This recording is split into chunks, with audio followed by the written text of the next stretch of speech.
support this goal, political dialogue and projects.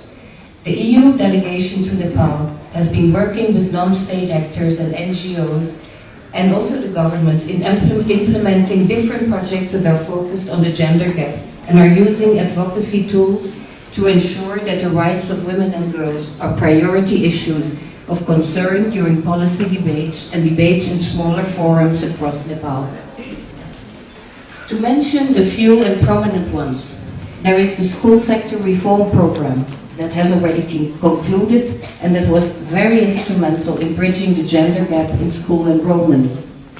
Likewise, we did a project with a local student organization and Demo Finland to increase the participation of young and emerging women in politics. Two of our projects that are ongoing are Sankalpa, collaborative partnerships for participatory and gender-responsive budgets that we're doing with CARE. And this project aims at promoting transparent and participatory public budget allocations and expenditures in Nepal to respond to gender needs. The next one is Empowering Women for Peace towards the implementation for Humanism, USA, and has won many awards including the UNESCO Madanjit Singh Prize for Promotion of Tolerance and Nonviolence in 2005.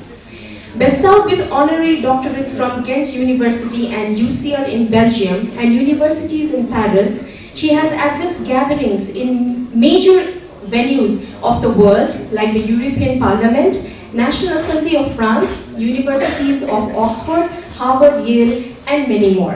And today, she is here with us. So let's hear it for Ms. Taslima Narsi, an award-winning writer, physician, and human rights activist. Welcome to the dais, ma'am. Nuns have the potential to make the world a better place. Thus, she established the Aryatara School in 2000. The school aims to equip nuns with the abilities and skills necessary to professionally serve their communities in a humanitarian capacity. Her school educates the nuns in literacy, math, science, medical and nursing skills, and Buddhist philosophy. She also established Arogya Foundation in 2010 to serve the people in need, especially the patients with kidney-related problems. Ani, with joint efforts of her assistants, established Red Tara Travels and Tours in 2010 to share the history and cultural backdrop of Nepal to the well-wishers, all offered by nuns specifically trained in the knowledge of travel and tourism. Ani is also an internationally reputed singer of Buddhist hymns and chants. Her efforts have been constantly praised and emulated, and her autobiography, Singing for Freedom, has been published in 11 languages and is listed as an international bestseller. A philanthropist, an exceptional singer, a dreamer, Ani Choing Dolma. Let's welcome her with a round of applause. System, who themselves are misogynist. So I think that women's rights movement is not that only women should participate in women's rights movement. I don't think so. I think men should fight for women's rights because, men would be defeated from women's if women get their rights and freedom, because they will not have to live with slaves anymore. They will live with their partner, They will enjoy their, life, living life with their equal partners. If I may summarize a little bit right now, it is more about people's ideological commitment and how an individual, whether be it a man or a woman, looks at another woman, and that is not being done. So with that, I think maybe I would take the mic to Ms. Vitasi and have her views. Thank you very much. Good afternoon, everybody. Well, my point is, which I come from a Nepalese proverb which said, "It is the mind which wins or loses, holds the key to overcome the challenges in pursuing goal of life." So I feel that we women are very bold. This topic is very good, that bold for a change. I feel that women possess all the attributes which are required. That is patience, persistence, hard work, endurance to cope up with, pain caused during all the life, whether it's childbirth, whether it's education, childhood.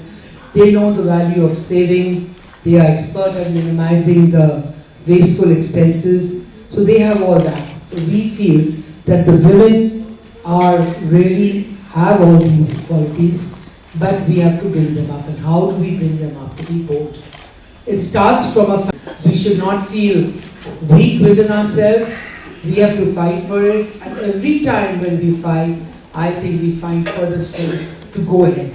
And first of all, women have to help women. As she has said, that there is many people who are in the top positions and other positions. So I think.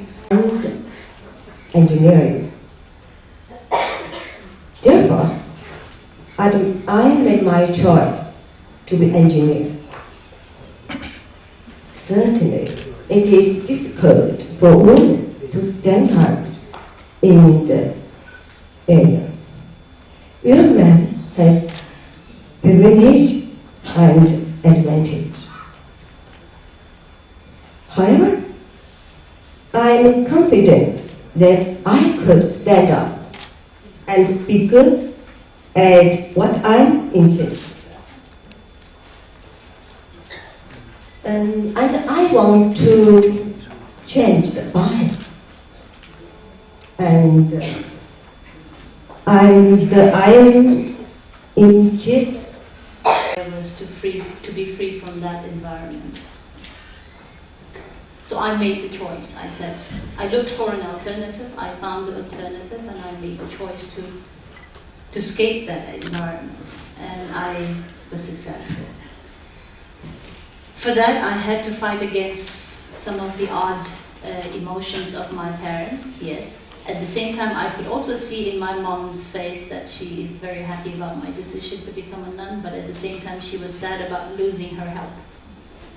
Because I was the only one who woke up early in the morning and helped her doing cooking and cleaning and taking care of my younger brothers, where she had to help my father to assist him with his work.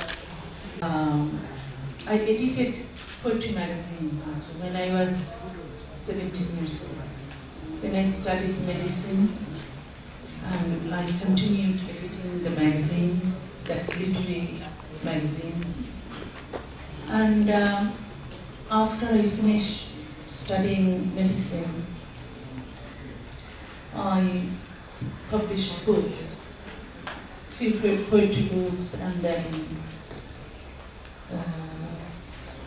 I also wrote columns for the newspapers, and then I wrote some novels, and I also wrote some memoir. So I got hatred from misogynists, from religious fundamentalists, and male chauvinists in my country. And in the beginning of 90s, I was physically attacked by religious fundamentalists because I,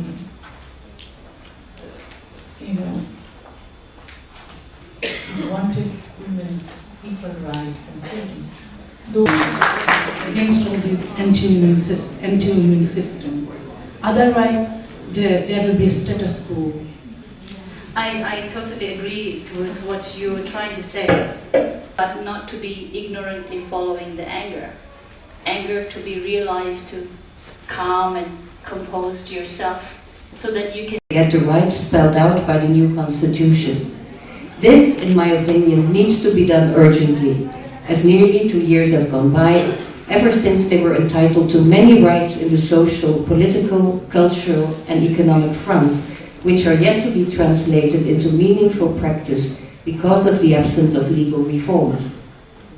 Besides this, there still exist many disparities between women and men when it comes to salaries, perks and benefits in the workplace. And of course, that is not only related to Nepal. I mean, we in the West face exactly the same problems and the same challenges with the glass ceiling.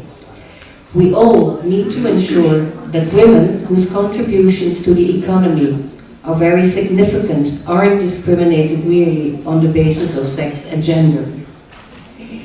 Gender equality is at the core of European values and enshrined within the European Union legal and political framework. The EU and its member states are at the forefront of its protection, fulfillment, and the enjoyment of human rights by women and girls, and strongly promote them in all external relations. For all activities the EU will be pursuing for gender and empowerment. The EU globally and also in Nepal